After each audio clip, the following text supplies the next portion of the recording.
दुनिया की सबसे ताकतवर फौज, अरबों डॉलर का दिफाई बजट, जदीद तरीन जंगी तैयारी, लेकिन फिर भी सवाल यही है कि आखिर ईरान से कैसे निपटा जाए। अमेरिका दरअसल इस जंग में फंस चुका है। डोनाल्ड ट्रंप परेशान है और वो यही सोच रहे हैं कि इस जंग से कैसे बाहर निकला जाए।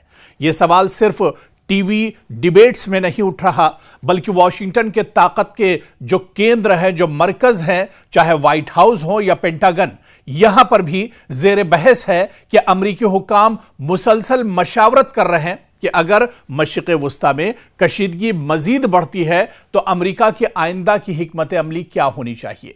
अमरीका और ईरान के दरमियान कशीदगी दरअसल कोई नई बात नहीं है।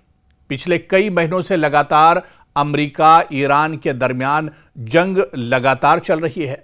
गुज़िश्ता कई दहाइयों से दोनों ममालिक एक दूसरे के खिलाफ चाहे सिफारती हो या फिर माशी और बाज़ औक़ात अस्करी महाज पर आमने सामने रहे।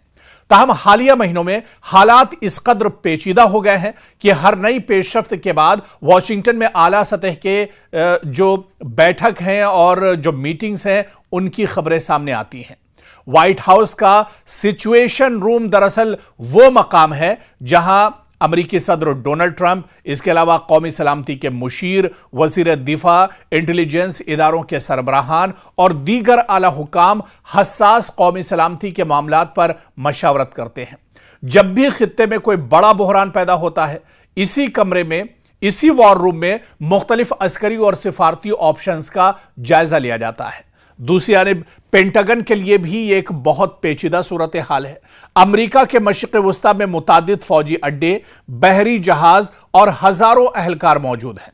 किसी भी बड़ी कशीदगी की सूरत में इन तंसीबात की हिफाजत, सप्लाई लाइंस और इत्तेहादी ममालिक की सलामती सबसे बड़ा दरअसल चैलेंज बना हुआ है।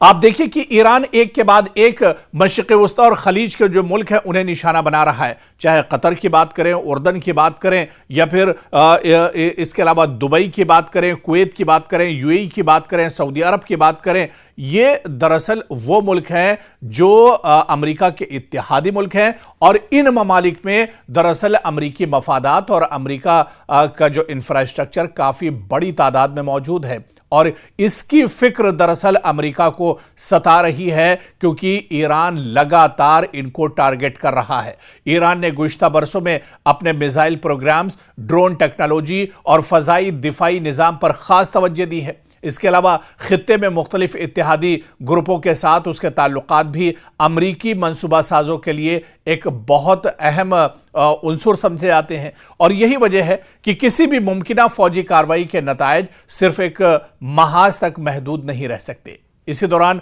मुख्तलिफ रिपोर्ट्स में अमेरिका को होने वाले जानी और माली नुकसानात भी खुलकर अब सामने आ रहे हैं।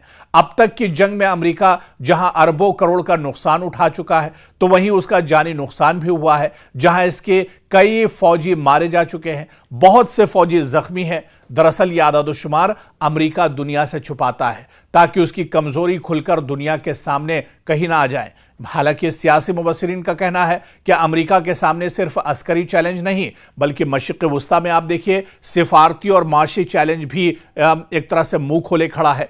अगर कशीदगी इसी तरह से बढ़ती रही, तवील होती रही, तो आलमी मंडियों में तेल की कीमतें, समंदरी तिजारत, खित्ते के इत्तेहादी ममालिक और आलमी मईशत भी बुरी तरह से मुतासिर हो सकते हैं और इसका सीधा असर कहीं ना कहीं वो अमेरिका पर पड़ेगा। इसी वजह से अमेरिका अब चाहे वॉशिंगटन से न्यूयॉर्क तक की बात कीजिए या पेंटागन जो वॉर रूम है, जो सिचुएशन रूम है, यहां पर अब अमेरिका के जो एक्सपर्ट्स हैं, जो माहिरीन हैं, डोनाल्ड ट्रंप के साथ बैठकर अब आगे की रणनीति बना रहे हैं कि आगे आखिर किस तरह से बचा जाए। जो मशरिक़ वुस्ता में उसके इंफ्रास्ट्रक्चर है उसे किस तरह से बचाया जाए। 50,000 उसके जो फौजी मिडिल ईस्ट में मौजूद हैं उनकी जानों को खतरा दरअसल अब बहुत बड़ा खतरा बन गया है और इसी वजह से अमेरिका अब बहुत ज्यादा टेंशन का शिकार है, परेशानी का शिकार है कि आने वाले दिनों में जंग अगर और बढ़ती है तो फिर किस तरह से इन हालात पर काबू पाया जाएगा।